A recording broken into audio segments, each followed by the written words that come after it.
Hi friends, welcome to Sikdar's academy. Sikdar's একাডেমিতে সবাইকে স্বাগত। আজ ২৬শে জুন, আগামীকাল ২৭শে জুন বকেয়া ডিএর ২৫% মেটানোর ডেডলাইন। সুপ্রিম কোর্টের পক্ষ থেকে যে ডেডলাইন দেওয়া হয়েছিল রাজ্যকে, তার সময়সীমা আগামী দিন শেষ হচ্ছে। কিন্তু আর একটা বিষয় রয়েছে যে আগামী দিন রথযাত্রা উপলক্ষে রাজ্যে ছুটি রয়েছে।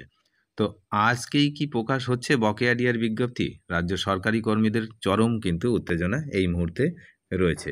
রাজ্য সরকারি কর্মীদের জন্য আজকের দিনটি অত্যন্ত গুরুত্বপূর্ণ হতে চলেছে। সুপ্রিম কোর্টের নির্দেশ মতো বকেয়া ডিএ মেটানোর চূড়ান্ত সময়সীমা আগামীকাল অর্থাৎ ২৭শে জুন। কিন্তু আগামীকাল রথযাত্রার জন্য সরকারি ছুটি থাকায় কার্যত আজকের দিনটাই শেষ কাজের দিন। তাই আজই কি রাজ্য সরকার বকেয়া ডিএ নিয়ে বিজ্ঞপ্তি প্রকাশ করবে? এই প্রশ্নই এখন ঘুরপাক খাচ্ছে কিন্তু লক্ষ লক্ষ কর্মচারী এবং আপামর জনসাধারণের মনে। দীর্ঘদিন ধরে রাজ্য সরকারি কর্মীরা কেন্দ্রীয় হারে ডিএর দাবিতে আন্দোলন চালিয়ে যাচ্ছেন। এই মামলা কলকাতা হাইকোর্টে হয়ে সুপ্রিম কোর্ট পর্যন্ত গড়িয়েছে। গত মে মাসের ১৬ তারিখ দেশের সর্বোচ্চ আদালত রাজ্য সরকারকে একটি অন্তর্বর্তীকালীন নির্দেশ দেয়। সেই নির্দেশে দিয়েছিল বিচারপতি সঞ্জয় করল এবং বিচারপতি সন্দীপ মেহতার ডিভিশন বেঞ্চ। তারা রাজ্যকে জানিয়ে দিয়েছিলেন স্পষ্ট যে বকেয়া ডিএর ২৫% ৬ সপ্তাহের মধ্যে পরিশোধ করতে হবে। তা এই পরিমাণ প্রায় ১০,০০০ কোটি টাকা।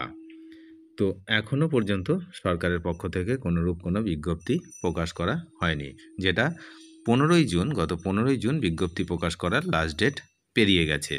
নবান্নের সূত্রের খবর, এই বিপুল পরিমাণ অর্থ মেটানোর জন্য রাজ্য সরকার বাজার থেকে ঋণ নিয়েছে, রিজার্ভ ব্যাংক থেকে ঋণ নিয়েছে। তো যাই হোক, এগুলো কিন্তু সবই সূত্রের খবর। ইতিমধ্যেই ঋণ নেওয়ার জন্য আবেদন করা হয়েছে আরও জায়গায়, বিভিন্ন জায়গায়। তবে রাজ্যের কোষাগার থেকেও একটি বড় অংশ দেওয়া হতে পারে, এমনটা কিন্তু সমস্ত কিছুই কিন্তু খবর আসছে। সুপ্রিম কোর্টের বেঁধে দেওয়ার সময়সীমা অনুযায়ী রাজ্যের হাতে আর সময় নেই বললেই চলে। যেহেতু ২৭শে জুন ছুটি, তাই আজই বিজ্ঞপ্তির শেষ সুযোগ। যদি রাজ্য সরকার আজ বিজ্ঞপ্তি প্রকাশ না করে, তাহলে তারা আদালত অবমাননার দায়ে পড়তে পারে নয়, পড়বেই। বিভিন্ন কর্মী সংগঠনগুলি ইতিমধ্যেই কিন্তু রেডি করে ফেলেছে আদালত অবমাননা করার যে নোটিশ এবং সমস্ত কিছু আইনি পদক্ষেপ তারা নিয়েই রেখেছে। সুতরাং আজই হচ্ছে রাজ্য সরকারের হাতে, আজ এবং আগামীকাল দুটোই ডেডলাইন। তো যেহেতু ছুটি রয়েছে আগামীকাল, তাই আজকের মধ্যেই কিন্তু কিছু একটা করতেই হবে রাজ্য সরকারকে। তা না হলে তারা সুপ্রিম কোর্টের রোষের মুখে পড়তে পারে। যেমন আশাবাদী রয়েছে বিভিন্ন কর্মচারীরা, তেমন মিশ্র প্রতিক্রিয়াও দেখা যাচ্ছে।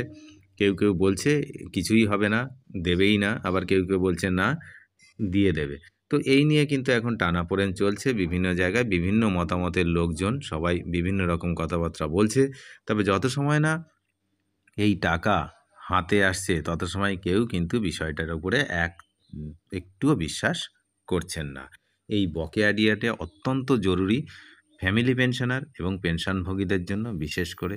তো সেটা দীর্ঘদিন ধরে আটকে আছে। আমরা সবাই চাই রাজ্য সরকার ঠিক সময় মতো তাদের বকেয়া প্রাপ্যটা দিয়ে দিক। অনেক ধন্যবাদ শেষ পর্যন্ত দেখার জন্য। চ্যানেলে যারা নতুন, অবশ্যই চ্যানেলটিকে সাবস্ক্রাইব করে সঙ্গে থাকবেন। Thank you.